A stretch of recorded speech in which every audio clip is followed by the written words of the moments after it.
Welcome to Because the Beatles, the podcast about the Beatles, everything about the Beatles 24/8. I'm Allison. And I'm Erica. And God, we're back. We're back. It's been so long. It's been a while. It's been a while. We are very aware of that fact, but we're back. Holy shit, we're back. Oh my God. Before we start, for the first time in quite a few months, be sure to subscribe on iTunes or wherever you get your podcasts, or stream us on Spotify. And if you're enjoying Because the Beatles, feel free to leave us a preferably 5-star review so other Beatlemaniacs can find us. And don't forget to follow us on Facebook, Instagram, and Twitter. We'll be posting photos, videos, links, more from this episode and beyond. And you can also email us at BC the Beatles, all one word, @gmail.com. So, how's it going? Good. It's going well, just, enjoying these last 3 months off that we didn't intend on taking. But hey, As someone once said, life is what happens when you're busy making other plans. For real. Very wise. Yes. Yeah, a lot of stuff's happened, a lot of Beatle-y stuff. Just so you guys know, Eric and I do keep up with our Beatles fandom, so we've still been obsessing over all this crazy crap that's been going down. We're going to go over a couple of our greatest hits from the past couple of months that are probably still thinking about them too, so we'll talk about them. A couple of our big thrills, yes. One of which was, of course, Bruce McMouse. Oh, Hello. my God. That was January, so it was a while ago. But damn, time flies. Right? We both had the chance to see the Bruce McMouse show in our respective cities, live in theaters back in January. And Allison, what is the Bruce McMouse show? Well, Erica, I'm glad you asked. Let me just tell you, the Bruce McMouse Show is a previously never-before-seen film that tells the story of how Paul McCartney and Wings came to meet the inimitable impresario Bruce McMouse. Part concert film, part animated feature, the Bruce McMouse Show features footage from the Wings' 1972 European tour combined with the animated scenes that introduce a family of mice living under the stage. As it progresses, the Wings play songs, the mice basically kind of scheme to be in the show. Bruce McMouse tries to fulfill his dream. He has 2 teenage mice children, one which is played by Paul, which is bizarre. Also a little bit racially odd. Yeah, a little odd. It was right in that sort of minute, actually, longer than a minute, that Paul was super obsessed with becoming Jamaican himself. Was it right in that sea moon pocket? So the teenage mouse boy is Jamaican? I don't know. What the hell? I think so. His father is pretty old school British and his brother's a little nerd, so whatever. It was really fun. The Wings footage is really cool because it's got the Wings band sort of interacting with this cartoon mouse people. And we obviously love a Linda McCartney moment. She's great. You can actually see that she plays a lot better than people said she did. Yeah. And they do fucking Seaside Woman. Hello. I know. It was great. This was a promotional video, or was supposed to be a promotional video for Red Rose Speedway, which is why it came out now, because it was with the Red Rose Speedway box set that came out in last year. You really get this long historical record of what early Wings was like, and they are so much better than their reputation might lead you to believe. Yeah, especially at that point. Of course, they released Wings Over America, Wings Over Europe, those great live albums. But this was a really interesting snapshot, and it really just made me so sad that we missed this. I know. I would have loved to seen this incarnation of Wings, really kind of the prime lineup, I think, of Wings. The cartoon part is it's very much Paul, though. Obviously, Paul's done a lot of animated stuff over the years, but it's fun. And it doesn't detract from the live performance arc either. And you kind of forget about it because it goes for a while with the Wings concert, and then there's this little mouse under the concert stage vignette, and then eventually the mice come up and you get to see them interact with Wings. It's very cute. It's definitely worth a watch if you've never seen it. And the reason we're talking about something we saw in January now is because just a couple of days ago, the paulmccartney.com site announced that this is now available for download on iTunes. So if you didn't get the chance to see it in the theaters, check it out. It's a lot of fun. If nothing else, to see Henry McCullough's hair. Oh, epic. Wow. Okay. Epic forever.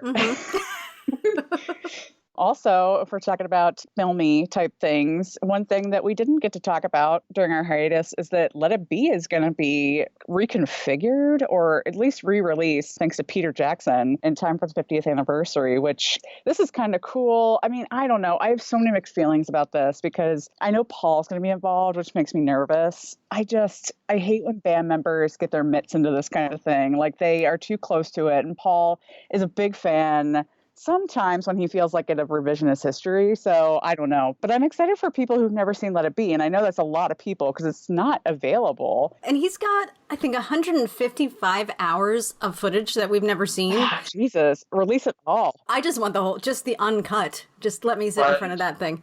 But Peter Jackson, who's the director, I mean, he did the Lord of the Rings trilogy, and he recently did something that gives me a lot of hope for this. He did this film called They Shall Not Grow Old. Oh, I wanted to see that. The World War One, right? Yeah, what it was he found all of this archival World War One footage, and he put it together to tell the story of a day in the life of a soldier in World War One as he went through the whole war.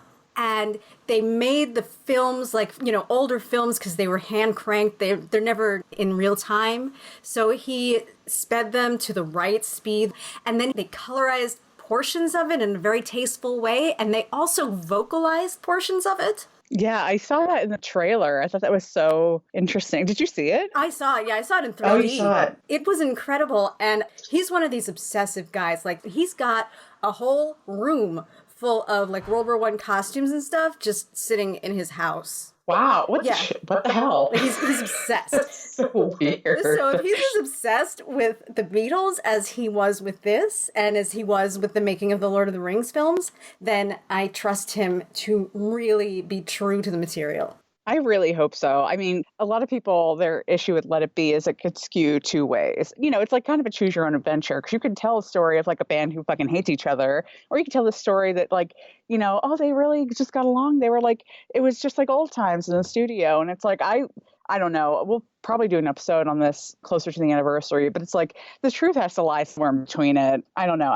It makes me nervous. I'm not nervous at all about Peter Jackson. I think that'll be great, but I'm just nervous about what they're going to do with this. Well, that's why they have to release all 155 hours. And let us make our own for ourselves. Conclusion. Oh my God, make your own Let It Be. That would be perfect. Oh, yes. This is a good idea. This is $1 million idea. I think so. Right here. Well, you know what? We're going to have an insane year in the theater because I'm sure by now everybody's seen the trailer for this Yesterday movie about a singer who probably bumps his head or some shit, some trope, but wakes up in the world, has never heard Beatles songs, so he sort of adopts them as his own. And I'm excited, personally. I am, too. I think it looks so funny.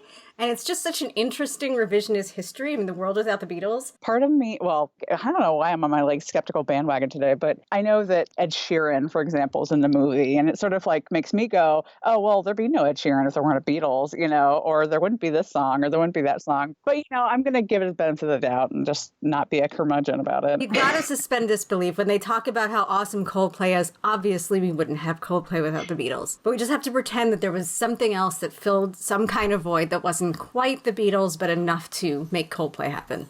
Yeah, unfortunately. Sorry, Coldplay. Sorry. Oh my God. Anyway, so I'm excited to see that. That'll be good. And there's a point at the end of the trailer where two pairs of feet show up, one barefoot, one in black dress shoes, and I think Paul and Ringo might be in this movie. Like the real... You think yeah. They themselves? I think so, because it's a talk show thing, and whoever the host was said, like, there are two men. Corden. Yeah, I think it might have been James Corden. And he said there are two men who claim to have written the songs. Oh, fuck. If it's literally Paul and Ringo, that's going to be insane. Yeah. I'm excited to see how they treat that. Yeah. In other news, something else from earlier in the year that's coming out a little later in the year, Paul McCartney is publishing his first picture book for kids called Hey Grandude. Yep, this is a thing that's happening, and we're all just going to have to accept it. It looks cute. It's cute, but it's just very Paul. Hey Grandude. I mean, good for Paul. Grandude has 4 grandkids. And they take colorful adventures, and they ride flying fish, they dodge stampedes, and they escape avalanches. And it looks like Granddude plays the guitar, too. Yeah, Granddude on the cover looks like every old hippie, the sort of like baby boomer with grandchildren. Does Paul make his grandkids call him Granddude? Should we start that rumor? Oh, yeah. I've seen pictures of him with his iPhone, and his case, I think, is his grandkids. That's super cute. And super like Midwestern grandpa of Paul McCartney. I'm down with that. That's cute. This comes out in September, and we'll be looking forward to it. And just briefly touching on something that Eric and I have very mixed feels about, Stella came out with a sort of Beatle influence collection. I don't know. I just, it's not my fave. Yeah, this is some of the ugliest stuff I think I've ever seen. I'm sorry. I can't handle it. The sweater with Ringo's face might be my favorite. Actually, me too. I think that kind of artwork from the Yellow Submarine film kind of works well with that. But like, there's like a trench coat full of like patches, right? And it's not, I don't like it. I don't like it either. And I like a lot of Stella stuff. Yeah, me too. It's weird. It's very un-Stella, I think. If you like it, go buy it. It's probably sold out by now. Probably thousands of dollars.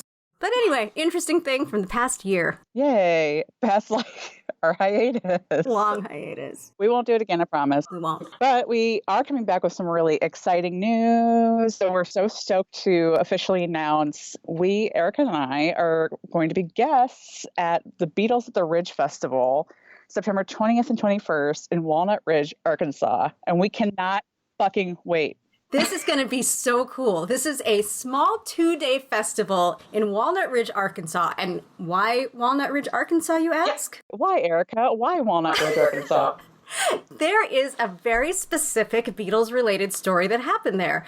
In 1964, September 18th through 20th, so just around the time of the festival, the Beatles took a break from their tour and were celebrating Brian's birthday by going to Pigman Ranch, which was a dude ranch in Alton, Missouri. Walnut Ridge, Arkansas was the closest airport to the ranch at the time, so their plan was to arrive there secretly and then depart the following Sunday, also secretly. But Beatles fans, obviously. Word spread quickly around the town, especially among the teenagers, and by the morning of Sunday, September 20th, there were, of course, hundreds of Beatles fans there to greet the Beatles. This big Beatles event happened to this little town, and because of it, they have a 2-day festival, which is full of guests and crafts and a street fair and food, and there's a symposium. We'll be doing a live podcast there. It'll be very exciting. Mm-hmm. Yeah. So excited. Yeah. And this year, the theme is Beatles collectibles and memorabilia.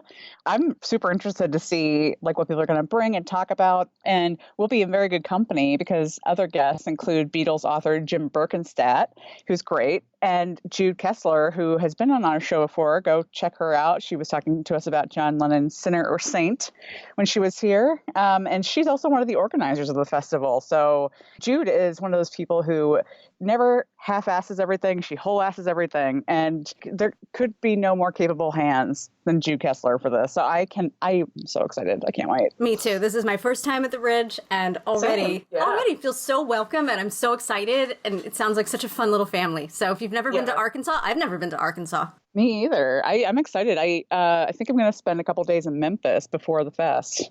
And we've heard all good things about it. Guests who have been there before couldn't stop raving. We can't wait. Yay, September 20th, 21st. Yay, hope you can come, especially if you're in that part of the country and it's hard to get to one of the other big festivals that are in the north.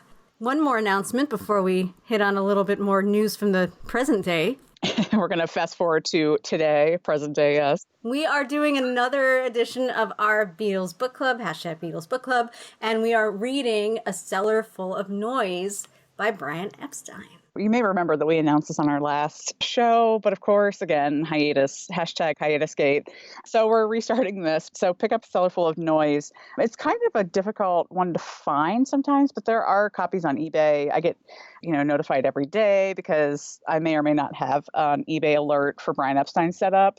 Neither will confirm nor deny. But there are copies floating around out there, and I think it's on Kindle. I just looked it up. It's actually on sale for $3.60 on Kindle right now. So it's a good deal. Yeah, we'll put a link to it on our socials, but pick it up and read along with us. We'll be doing that in May. And if you're unfamiliar with it, the very Too Long Didn't Read version it's Brian's sort of ghostwritten by Derek Taylor account of the Beatles' very, very early years and his life and sort of his autobiography. Take it with a grain of salt, and we'll go into that a little bit more, but it's a really interesting read, and it's definitely a must read for all Beatles fans, I would say. For sure. Let us know, too. If you're going to read it, let us know. Hashtag Beatles Book Club. We would love to know who's reading along with us. Hell yeah, hell yeah. And moving right along to news here, because it's kind of related. We've been talking a lot about Liverpool and how they're there's that new Beatles museum on Matthew Street that Rogue Best kind of spearheaded. Here's some really shitty news. Okay, so the Grapes Pub in Liverpool, which is also on Matthew Street. And if you've ever been there, it's a real divey, sort of like dumpy place, but it feels very authentic to that period of the Beatles when they would have been there just like drinking after a gig at the Cavern or whatever. It got renovated, and I'm very upset about it.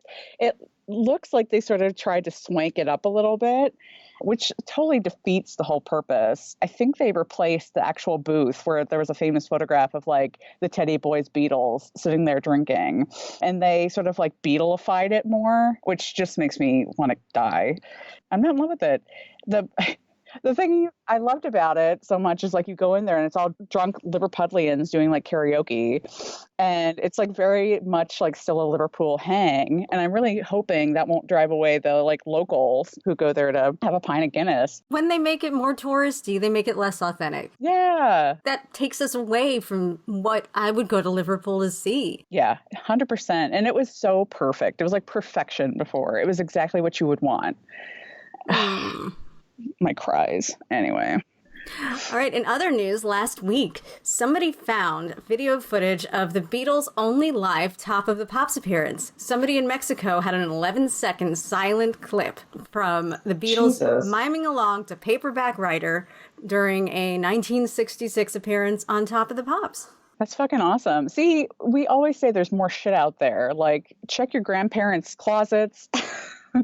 There's crap everywhere. There is, and I think somebody's doing... Actually, oh God, have you seen this? I think it was Apple or some film company. Maybe it's in conjunction with Let It Be. There's been a call out for people to go look in their attics for pictures and see if they can find any Beatles footage that they may have missed along the way. Good. Yeah. Unearth that shit. That's definitely a very important call. I think now is the time. Yes. And how crazy, like, people just taped the TV because that's all you could do. Thank God they did. There must be so many more out there. There have to be. Well, some really sad news this week. I don't know if many of our listeners, and we have to definitely do a proper Liverpool, like Mersey Beat episode, but many of our listeners are familiar with the band called the Big Three, which came up before the Beatles. Actually, the Beatles gave the Big Three a lot of credit for kind of establishing the Mersey Beat sound and sort of giving them a run for their money in a lot of ways. The Big Three were considered to be like a hard-driving rock band on the Liverpool scene, and got interest from Brian Epstein. Brian Epstein managed them for a time. Were definitely a huge, huge deal in Liverpool. And sadly, Johnny Hutchison, Hutch, they all had like short names. One was Gus, Johnny was Hutch, passed away last week. The Cavern Club posted this really beautiful thing on their page. For many, Johnny and his band, the Big Three, defined the Cavern sound. He had attended International Beatle Week a number of times over the last few years and always had many great stories and memories to share. Many of his time filling in on drums for the Beatles, which he did also in Hamburg for a few shows, I believe. And another great Mersey Beat legend has left the stage. Oh, our sincere condolences to Johnny's family and friends. R.I.P. Hutch. Oh, that's so sad. I know. I always thought he was a really interesting character. Also, the Big Three, if you want to see a film version of them, are in the ITV TV movie Scylla. Because everything goes back to that fucking miniseries that Eric and I are obsessed with. It kind of does. But yeah, the Big Three are definitely in that. And it's funny, they're going to appear later in the episode in Our Favorite Things, sadly. And yeah, he was definitely one of those people who could be quite salty, but I think for good reason. I think a lot of those Mersey Beat guys should be salty. Oh, yeah. They have a right to be, you know. Another person has left who was there and witnessed it all, and it's just very sad. They had a single, right? They had one single of some other guy, I think. It's really hard rock and really good. Yeah, he was a kick-ass drummer, and they were kick-ass musicians. And they were actually, all three of them were alive. Like, I think he's the first one to go, which is just fucking tragic. You know, we don't have many full combos anymore. Yeah. Oh. Yeah. Boo. Boo. I'm afraid that our Week in Beatles history doesn't get much more cheerful. And this whole episode is taking a fucking morbid turn right now. Welcome back, guys. Welcome back. We didn't plan this, but, you know, How This goes? is what we're doing. On April 17th, 1998, Linda McCartney tragically dies in the McCartney home in Arizona after a long battle with breast cancer. I don't have much more to say about that right now. It's still very upsetting to me. I still remember it. I do too, yeah. Dearly missed. Yes, and we'll be paying tribute to her and her badass feminism next episode. So Very I will exciting. have a lot to say about Linda then, but all I can say, it's a very sad anniversary, and 21 years have gone by, and where's the time gone? And we miss you, Linda. Yeah, 21 years, it's fucked up. I know. It's fucked. Well, also, literally a week before she died, but, many years before, 1962, on April 10th, Stu Sutcliffe died. He is our subject today. This is a great segue, a really weird segue, but kind of the reason why we're doing this is the timing worked out, but our feature today is we're talking about Stu Sutcliffe and his death. And, was he murdered? We'll find out.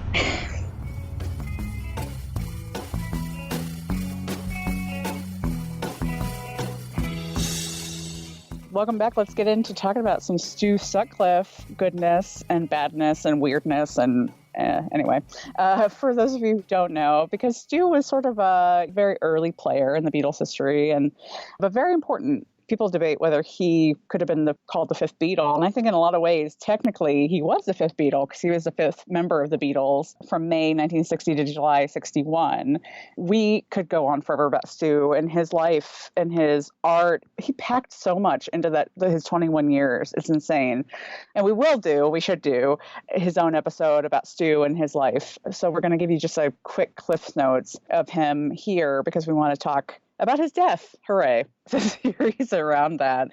So Stu was born actually in Edinburgh, which I didn't realize until we started working on this episode, but raised in Liverpool, obviously. He went to the Liverpool College of Art where he met John Lennon, and John obviously had a lot of artistic skills, and Stu was an insanely talented painter, a visual artist, and he helped John improve his own skills. They were very close, John and Stu. Oh. Yeah, very, very close. You think of like Lennon McCartney, but really it was Lennon and Sutcliffe, like hardcore. Paul McCartney knew that too. He sure did. Yeah, he was reportedly very jealous of their relationship. That fits. John would later say, I looked up to Stu. I depended on him to tell me the truth. Stu would tell me if something was good, and I believe him. We were awful to him sometimes, especially Paul. Paul was always picking on him.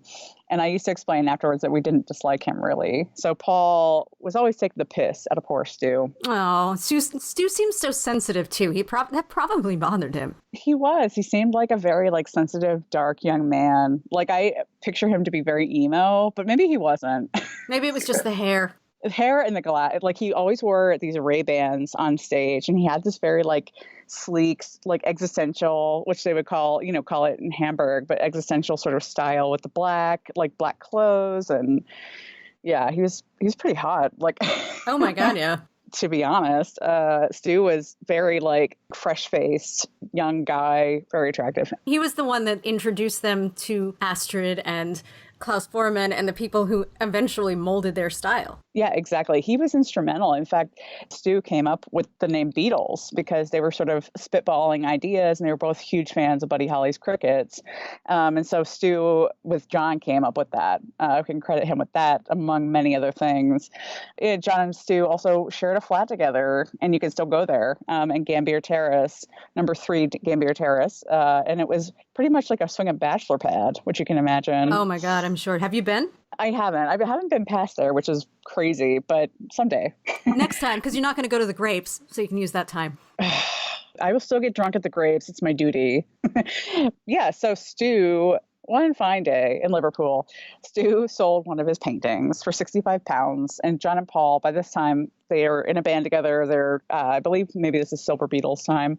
They persuaded him to buy a bass with his £65 and join the Silver Beatles. Boo. Boo? Why are you saying boo? I mean, I know that it was great in Beatles history, but that was a lot of money for Stu, and they kind of pushed him into buying that bass. From the stories I've heard, he didn't really want to do that. Yeah, Stu wasn't a musician. He did have musical training growing up, but he never played bass. And I'm sure it was just one of those things where John was like, I want my best friend in the band. And Paul was like, okay. And then they just needled him until he did it. John wanted him there for the friendship. Yeah, I was going to say, I feel like John was good at that. He did that a lot in his life. So Stu goes out and he buys a Hofner President model, which could be argued that he inspired Paul's signature violin bass. After Stu quit the Beatles in 61, Paul actually got Stu's bass because Stu was like, I don't need this shit anymore. But he wouldn't let Paul restring his bass, so Paul had to learn to play it right-handed, which is very funny. Yeah, right. And so Stu actually also doubled as their booking agent before Alan Williams, their first manager and agent, took over. That's interesting. I never knew that about Stu. I didn't either. Yeah, that was cool. So he must have had some sort of investment in the band beyond just sort of being like, all right, whatever, I'll just fucking play this. Because, he wasn't a great bass player, but he brought a lot of like what we're talking about, this style, this panache to the group with his look. However, he had some downsides because people have actually said he cost the Beatles work because he was the weak link. Like, people were literally like, we're not going to book you because your bass player sucks. But he did up the sex appeal, and it is said that he used to play with his back to the audience in this really sexy, mysterious way, but it was really because he couldn't play and he didn't want people to see. Yeah, exactly. I mean, Pete Best has said that that's all like a bunch of horse shit, that he never did play with his back to the stage, but I don't know. Who do you believe at this point? Really, it's like a war of like words, Yeah. But he did do a signature tune on stage, which was Love Me Tender. And I am very curious, maybe if you've heard of this floating around on the internet, like tweet at us or email us, but there's supposedly a recording out there of Stu, but I know there's also a lot of like fake Love Me Tender Stu recordings. So I don't know if that's actually a thing. I'd love to find that. Right? I don't think we have anything of Stu singing, right? Not that I've ever heard, no. No, if you have something, let us know. Go look in your parents' attics, find the Stuart Sutcliffe recording, and make $1 million. There you go. And give us some. So while Stu is in the group, the Beatles, as Erica was saying, they go to Hamburg, Germany. And the Hamburg years, talk about Stu Sutcliffe's life. Hamburg years are way too much to go through in this little baby episode. We'll do Hamburg one other day. 100%. But too long didn't read. The Beatles go to Hamburg. They performed sporadically and for extended periods of time in Hamburg, Germany from August 1960 to December 1962. And really, that was where they became a band. Like that, they really cut their chops there. They played multiple shows a day. They were living in like shitholes. It was really a grueling pace. They were shuttled around different clubs. They ascended through the ranks. Like the Beatles cut their chops 100% in Hamburg. During this time, Stu quits the band. He quits the band July 61. He's like, nah, I'm not going to go with you because I've met Astrid Kircher, local photographer who had become a regular at the Beatles shows, one of their best friends, brought in Klaus Vormann into the fold. And Stu and Astrid actually got engaged a few months after meeting, which I want to sort of wag my finger and be like, you kids, because Stu's like fucking 20 years old and they'd only known each other for a few months, but okay, whatever, true love. That's the Beatles story. Everything goes at this rapid pace. That's so true. It fits in perfectly with like just everything. Yeah, why would they take their time? Nope. No way. Yeah, exactly. So he decides to stay in Hamburg with her, and he moves in with her and her mom, and he pursues his art full time. He even got a scholarship to local art school, which is great. And then, of course, the Beatles, Paul takes over on bass. And now we've got most of the lineup. We don't have Ringo yet, but we have most of the lineup. Fun fact, when Stu decided to stay back in Hamburg, Paul took over on bass, the instrument nobody wanted. So Paul took it over, and then Paul became, one of the greatest and most innovative bass players of all time. Yay. Yeah, 100%. The Beatles story, once again, being crazy. So now we're going to skip ahead a little bit because, again, Stu, I don't want to say this too many times, but I can't say it enough. He was only 21 when he died. So it's like we're going to skip ahead very far in his life, which is like not even a year. So we're going to talk about Stu's death. But first of all, why are we doing this? Why are we talking about Stu's death, and not his life? Eric and I fucking love true crime. Yep. And a lot of y'all probably do too. And we got to thinking, is there any true crime in the Beatles story? And in my mind, the first thing that sprung to the forefront was Stu's death. There are a lot of other incidents, and actually there are a few I'm thinking of from Hamburg that actually might be considered true crime. Maybe not murder, but definitely criminal that we could cover. Paul and Pete did get arrested, but that isn't exactly a true crime story, burning a condom on a wall, but still. Yeah, that was actually the thing I thought. I was like, those boys, and they're lighting a condom on fire. Gross. There we go. I know, as you do, as one does. But yeah, we would love to try to make this a regular feature on the podcast. So if you have any ideas for Beatles true crime incidents that you want us to investigate or talk about, let us know. And that would be super fun. So let's go back to Stu here. So Stu, after he quits the Beatles, he began having these like excruciating headaches. And they included, things like blackouts and light phantasma. And if you've ever had a migraine, it's like, and Erica and I both, like Migraine Central, it's like the worst fucking migraines of your life. Like he couldn't even function. He would collapse. He would, at some points, he was blind, almost like a crippling illness. One day in the winter of 62, he collapsed after a particularly bad episode. But he went to the doctor, right? Finally, yeah. But in Germany, they couldn't figure out what was wrong with him. They couldn't find anything. So they told him he should go back to Liverpool for more tests, but Stu ignored that advice. Good job, Stu. Love is blind. Yeah. Love is blind. I know. He's like, oh, there's a great line. I'm just thinking of this in the NBC biopic In His Life, the John Lennon story. Oh my God. Where Stu is like suffering from one of his episodes. And Astrid's like, Stuart, you have to go to the doctor, Stuart. I can't do a German accent. But he looks up at her and he's like, you're my doctor. Oh my God. Yeah. Oh my God. Fucking love that movie. It's epic. You're my doctor. So that was Stu ignoring his doctor's advice, pretty much.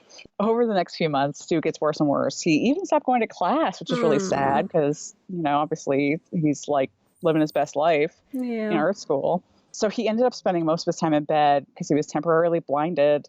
And according to his sister Pauline, his sketches and his journals around this time are filled with morbid and dark imagery and words like torment and explode and the bloody brain and that kind of stuff. And Astrid has said that his headaches were violent, like he would have fits when he had these headaches. Ugh. And so, I know, it sounds horrible. And so finally on April 10th, 1962, he collapsed again. Astrid was in the photography studio when it happened. Some people say she was there, but she has said she was at her studio, so whatever. So her mother called her and called an ambulance. And by the time she got there, she got there in time to go with Stu in the ambulance to the hospital, but he died on the way to the hospital. Yeah. And the coroner's report stated that Stu died of a cerebral hemorrhage or bleeding in the brain. So that was his official cause of death. Very sad. So sad. He was so young. He was so multi-talented. I know. He could have done some big fucking things, like way separate from the Beatles. But, you think about later, like Klaus Moorman and his contributions to the Beatles artistically, like would Stuart have been designing their album covers? I could see him designing like the Apple logo later. Yeah, probably. I mean, Klaus designed Revolver. Yeah. I don't know. We could speculate all day long about what could have been, but definitely he would have been a mover and shaker. So here's the thing about Stuart's death. On the surface, and according to the coroner, there's nothing suspicious. He unfortunately had this bleeding in the brain that killed him. But if you go by history and go by a lot of theories that surround Stuart's death, he might have been actually murdered. What? Which is crazy. So we're going to go through the theories. We have 4 theories here. And some of them lead into others. But the reason why these are here is he's only 21. Why would he was otherwise a healthy kid, and no really indication of this at all. And so the first theory that people have is a brain aneurysm. And this is probably not a theory at all. This is probably actually what killed Stu. But it's still considered a theory because it's often referred to as the only thing. So this is out of the blue, wasn't a prior incident, and he just happened to have it. So for that reason, let's assume this is true, but it could work in tandem with another theory. Theory number 2, fall down the stairs. And I actually was unfamiliar with this, but it's been around for a while. So shortly before his death, Stu apparently fell down the attic stairs. He was living in the attic of the Kircher house. That's where he had his studio. And that's where I believe some of the photos of the Beatles were taken. Oh, yeah, those really artistic half-lit photos. Yeah, I believe that's where those were taken. So he apparently fell down the stairs. And that was corroborated, according to Bill Harry, the journalist Bill Harry, that corroborated by Stu's mother, Millie, who thought that might be the cause. Bill said that he was told about that from Millie herself shortly after it happened, obviously before Stu died. Okay. So that's a theory. A lot of people do buy into the fall down the stairs theory. And really, there's no way to know if that actually happened or not. But right, especially because he didn't go to the doctor and The brain was Right. not exactly, I mean, even today, the brain is still a mystery. Yeah, exactly. It's hard to say with that. So theory number 3 is a gang attacked Stu and beat the shit out of him, which Ugh. this is very widely acknowledged as a source of Stu's headaches. And also it appears in every Beatles biopic that includes the Stu years. I'm thinking of Backbeat. It's a huge in Backbeat. I think Backbeat starts with it, actually. It's fucking shite, Stu. No. My favorite Backbeat quote in fucking Ian Hart, who plays John Lennon, he says it like 30,000 times in the movie, but he says, "It's all dick. It's all dick, Stu." And it's like, what the fuck? Oh my God, I love Backbeat. It's all shite. Yeah, he loves to say shite too. It's like, God. And Stephen Dorff is Stu. I love that movie. Classic. And Gary Bakewell, who played Paul, he would later play Paul in the Linda McCartney story. Oh my God. Oh, anyway, I want to watch Backbeat so bad. It's nowhere. I know. I almost bought it the other day. Do it. Buy it. Also, I think that if we ever do have a Patreon, we should do commentaries along to biopics. Oh, yes. Good idea. I would love to fucking do that. I am so into biopics. That totally speaks to me on a spiritual level. Anyway, so back to Stu getting the shit beat out of him. There are a lot of different accounts of this. The common denominator is that the Beatles or Stu alone, were attacked by a gang in either Liverpool or Hamburg. And reasons for this vary. You know, some reports had this because they thought Stu or the Beatles were gay, so they're calling them lots of like homophobic slurs, and then they attacked them. Or, you know, thugs were trying to steal their instruments. It could be whatever you want it to be. And then what happened during and after the attack is also super debated. You know, some say that John swooped in to save Stu from these people, or Pete Best fucking paints himself as a hero. Of course he does. Of course. I mean, God bless Pete, really. And then Paul apparently was there, but he can't remember. He's like, I can't remember what happened. That sounds like Paul. Super helpful, right? And I think I've heard a version of this story where it was much later and this was Ringo running onto a bus with his drums. So this story is one of those things that it happened at some time, but it may not necessarily have happened during Stu's tenure. It might not have happened to Stu. This might have happened to Ringo. Oh, interesting. I've never heard that. This is very likely something like this happened, right? Because the Beatles were kind of scrappy. Like, they probably did get in fucking fights. John Lennon obviously was super aggressive. He fucking punched, who was it? Bob Wooler? Yeah, after he like made some comment about John and Brian at Paul's 21st birthday party. Like, he was just fucking like aggressive. He was aggro. Yeah. So, you know, I mean, I could see him getting in some fist fights, and I'm sure this happened. Did it lead to Stu's death? I don't know. It's a popular theory. People love to talk about it. And so our final theory number 4, is kind of related. And this is the John kicked Stu in the head theory. And this is the one that people hear about, I think, more than anything. Yeah. And it's been kind of bolstered in recent years, in the past 10 years, by Pauline Sutcliffe, Stu's sister. And she really believes this is what happened because she says she can prove it. So she says his journals and sketchbooks, which we were talking about before, with the dark imagery and the words that were like really troubling. That all started after a fight with John around or before October of '61. Pauline says in her book about her brother called The Beatles Shadow, I believe that the cerebral hemorrhage that cost Stuart his life was caused by an injury inflicted by John in a jealous rage. Okay. A post-mortem revealed Stuart had a dent in his skull as though from a blow or kick. And a few months earlier, John had viciously kicked my brother in the head in a sustained, unprovoked attack. Well, Pauline, dear Pauline, she also like really believes that John and Stu were lovers. So like she is so on board with that. Like, she ships that so hard, which is pretty fucked up because that's her brother. But God, exactly. Yeah, it's like, come on, that's your brother. I don't know. Paul maintains that he and John never got in a fight because when they did the scene like that in Nowhere Boy where John punched young Paul, he said that was one thing that was totally incorrect because John never hit me in my life. Well, I think that he was even closer to Stu. I mean, I don't know if they had a more aggressive relationship, but I feel like John didn't abuse people physically like that he was very, very close to. He did obviously hit Cynthia, Yes. But I don't think, I've never heard of a story of him hitting, violently attacking any of the bandmates, like George, Ringo, Stuart, maybe some of the other Liverpool guys, but never Obviously never Brian. I would argue that John was much closer to Stu and to Paul than he ever was with Cynthia also. Ooh, that's I know it's very kind of a hot interesting. take, but that's how I feel about it. That is a hot take. Damn. Ooh, we should explore that sometime because that's very interesting. We will. Tweet at us if you disagree with Erica or you agree with Erica. Hashtag Cynthia Lennon hot take. No, Yikes. I don't know.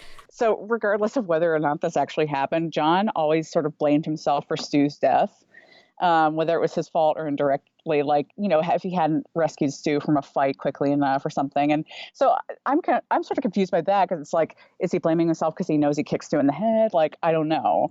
But I think John was the type of person where he could have probably convinced himself of it because he had just a lot of like guilt and baggage. Yeah, and he had so much tragedy in his life. And yeah, I'm sure there was some part of him that was wondering, should I made him come back to Liverpool? And would that have helped? What could I have done? Because they were together so much during the time right before he started getting the headaches. Yeah, exactly.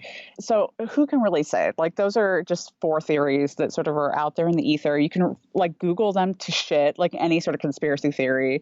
And you should do that and figure out what you believe. But if you want to know, so insert the Oprah gif, what is the truth? And I always think of that all the time. And I say that in real life. And people look at me like I'm crazy, like they don't know the GIF. Come on. If you've never seen it, we'll post it just to make sure everybody's seen it. Yeah, it's great. You should use it all the time.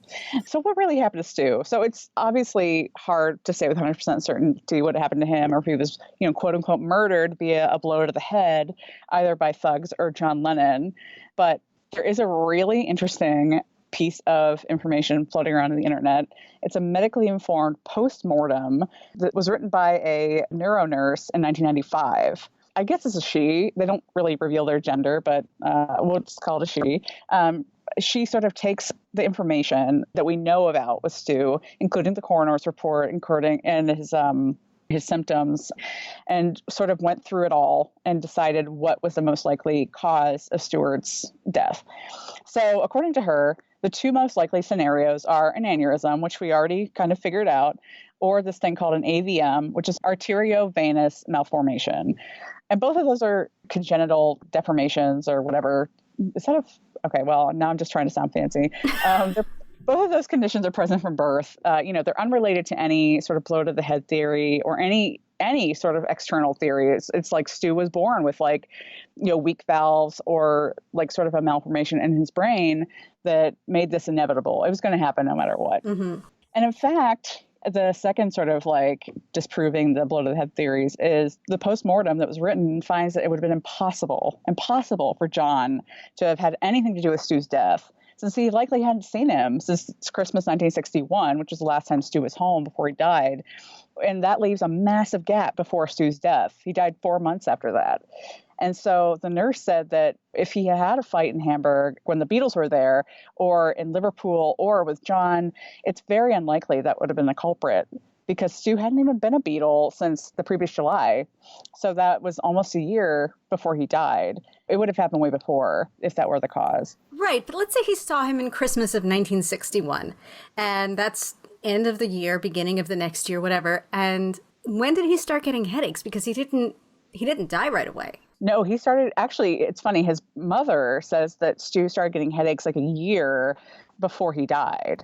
I don't even know what that would mean, but I think the point of this postmortem thing is like, if that were directly the cause of death, like, sure, if he gets in a fucking fight and gets kicked in the head and he has headaches, that could have been the cause of the headaches. Like, the aneurysm could have been totally unrelated to the headaches even.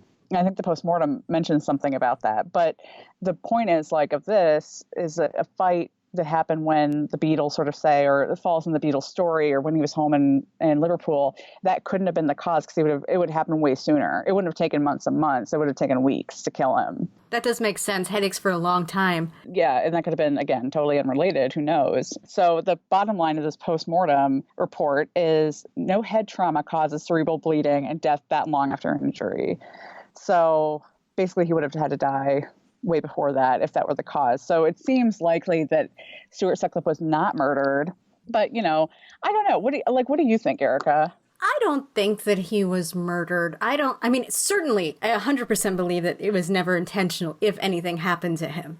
That caused him to have a brain aneurysm. The one thing that you said about his mother saying that he had had headaches over a year sooner, I feel like it was probably a genetic condition, something that started probably a year ago and it got worse and worse and worse. And it just took about a year to really, become fatal. Yeah, that's probably true. I just think it's weird, like, if he had these terrible headaches, like, why is it only his mother saying, he had these terrible headaches? Like, did Stu never complain about them to John, when they lived together? Maybe he didn't have them then, or they weren't that bad, but it's weird that he was never like, oh, Jesus Christ, I have this crazy migraine, like, I'm sure standing on stage, maybe that's also why he put his back to the lights, because I imagine the light sensitivity must have been fucking horrible. Oh, yeah. I agree. I think based on this medical information, and, take the postmortem with a grain of salt too, although it is medical professional, but not somebody who obviously did the autopsy. Right. But I think it's likely the timing doesn't line up. And I believe that, in a general sense. So it's just interesting because it's like, at least the gang attacking Stu theory is so prominent, and the John kicking Stu in the head. It's like, those are definitely Beatles lore, like, for sure. And it's funny if that's like not even the case, and it's sort of more of that like romanticized, form of the Beatles. I think it's actually a real shame for John that was something that was thought of him, because I don't believe that he ever would have done that intentionally. Yeah. There were many things about John that were not good and that were true, but to have things that were not true and that bad, that's not good. And he always had such a connection to Stu. Even Yoko said that, even in the 70s when they were married, he mentioned Stu frequently. He's always had that connection. So heartbreaking. They were like really, truly like soulmates, in the way of like a really deep and meaningful friendship. Like, and it's so tragic. And and John, again, he was a really burdened person. So of course, like, if he could take the weight of killing Stu on his shoulders, sure, pass it over, because that was just the type of person he was. I mean, there's a quote out there, I forget from who, but I think it's she who said it, was saying, the person who really believed that John killed Stu was John. I can imagine that. I know. I wish he could have had that sort of consolation in his life to know that, no, John, it wasn't you. Even if you like got in a fight with Stuart, it was not you that caused this thing to happen. I wonder what would have happened over time had this never happened and he had been around John and Paul much more. You mean if he hadn't died? Right. If he hadn't died, if he had stayed healthy, and if he had continued, because Paul really was jealous of him, and John really had that strong soulmate, brother connection with him that he almost had with Paul, but not really. Not in that way. I wonder, because Stu did quit the Beatles. He was out, and he was like on another continent, which I'm sure Paul loved. Paul was probably like, see ya next Nebuary, Stuart. Paul was a jealous guy. He was. God, yeah. And then there are stories of like when the Beatles found out Stu died, because Astrid came to the airport and met them. And contrary to a lot of Beatles biopics that depict him sort of like breaking down, apparently he like broke out laughing when she told him that Stu died. Like, just fucking hysterics, like, which is just really sad, because obviously it's like he has these reactions because he's so like emotionally fucked up, Yeah, some people do that. It's awful. Exactly. But it doesn't mean that he was sad. He didn't go to the funeral, and he didn't send flowers either. But obviously his lifelong memories of Stu, it was hard for him to handle, but it didn't really expose his true feelings about how he felt, at the death. Yeah. And, Stu was on the Sgt. Pepper cover, so they included him, made sure he was there. And it really speaks to, their everlasting affection for him, certainly John's, but yeah, bottom line, was Stu murdered? Probably not. But hey, it's worth talking about, because, we sort of work to debunk a Beatles myth, which I'm sure doesn't mean jack shit, because it'll still be perpetuated. But I can't wait to hear what Mark Lewison has to say about it. Oh, yeah. Part 2. Come on, Mark, write it. Oh, God. So that's the death of Stuart Sutcliffe. Tweet us what you think. Let us know your thoughts on Stu and his death and all the shit we talked about. And feel free to disagree with us. Yeah, and if you have any other conspiracies or true crime related type things that happened in the Beatles community, again, send them over, because we will discuss them. We will tap into that. Because when we're not doing this, all we kind of do is listen to true crime podcasts. Like, Yeah, I like them 100% so all the much time. that I listen to a podcast about true crime podcasts. Just saying. Oh yeah, I think I subscribed to that because Crime you told me Writers about that. On. They're good. Yep, I just got exactly. I mean, there's so many, so good.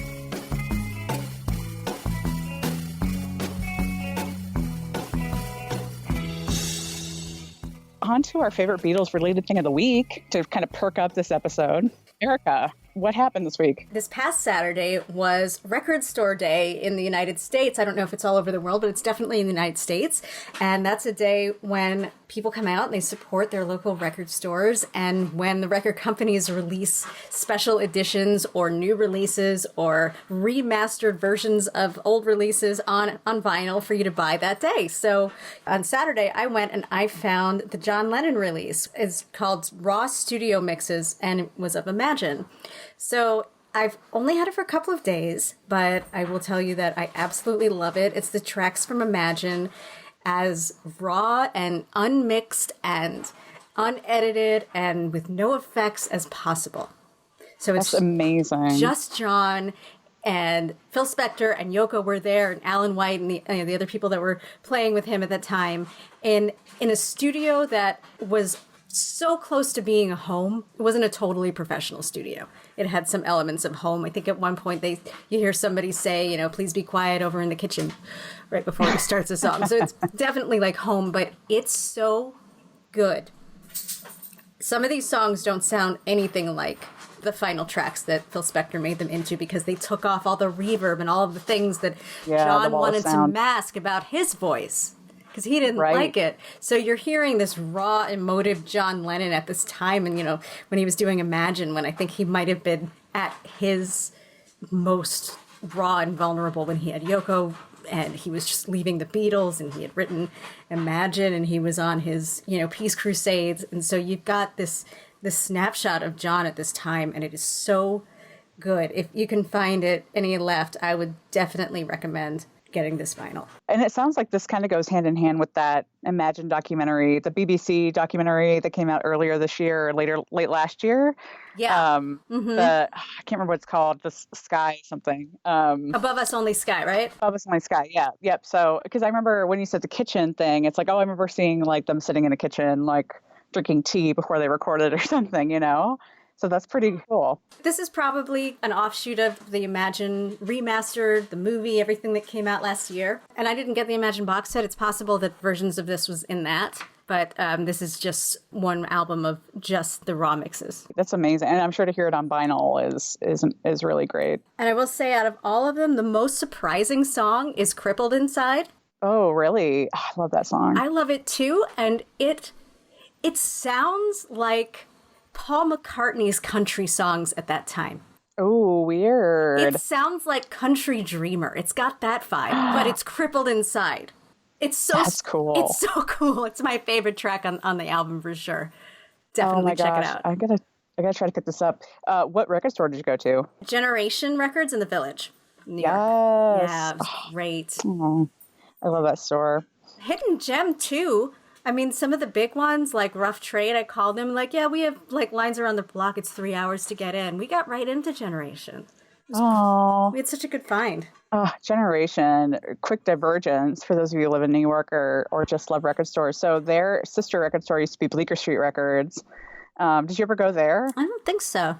It was on Bleecker Street, but then I moved to 4th Street, and then they had 2 kitties that I loved so much. Aww. Scumbag the Fat Bastard and Kiva, but her name we called her Creeper because I don't know why she was called Creeper, but they were the sweetest little babies. And Scumbag was kind of an asshole, but Kiva, she would always be like, come and sit with you and cuddle with you. And I used to carry her around the store. And they're both sadly gone now. But yeah, and Bleecker Street's gone now. Fuck. It's like, that was my shit when I lived in New York. But you probably saw in Generation, they have the Bleecker Street Records sign there, the glowing light up, whatever. Mm-hmm. Yeah. So anyway, but that's cool. I'm glad you supported them because they are amazing. They are great. I love Record Store Day too. Yeah, so good. I love it. And what are you obsessed with this week? So mine is kind of, I'm half obsessed with this because I've only watched half of it so far. But Saturday night, I got to check out the new Some Other Guys documentary. And this goes back to what we were talking about with Hutch and the Big Three. So it's a documentary about the Big Three. Wow. Brand new. And I got to say, the production value on this is insane. Like, they must have had a budgie because they really kind of did it up right. They talked to everybody you can think of. Obviously, this is when Hutch was alive, so Hutch is in it, along with the other two guys. And they talked to Bill Harry. They talked to Frida Kelly, who we all love. Just kind of a lot of people who are there and present in the Liverpool scene.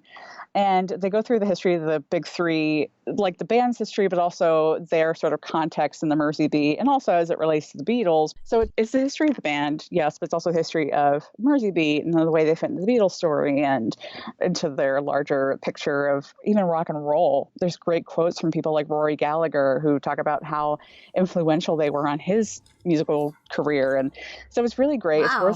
It's worth checking out. I'm not super sure where to get it because my friend sort of had it passed along to him from another friend. But if it's streaming, if you can find a friend in England who's got it, definitely check it out. It's worth filling in the gaps as far as like getting a better context of the Liverpool scene and you know what really influenced the Beatles as far as their peers, because that was the Big Three. Oh, and Erica, you'll love this. They intersperse clips from Scylla. So Oh, yes. yeah. I know. I was just like, oh my God, that's from Scylla. That's from Scylla.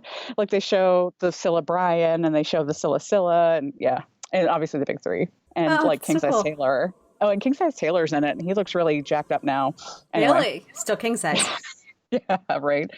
Anyway. Who produced this? That's my highlight. I don't know because I didn't watch it and didn't get to the credits. Okay. I mean, I haven't finished it yet, but I just really want to hunt it down. Yeah, it's awesome. Well, I think that leads us to the end of our first episode in forever. Right?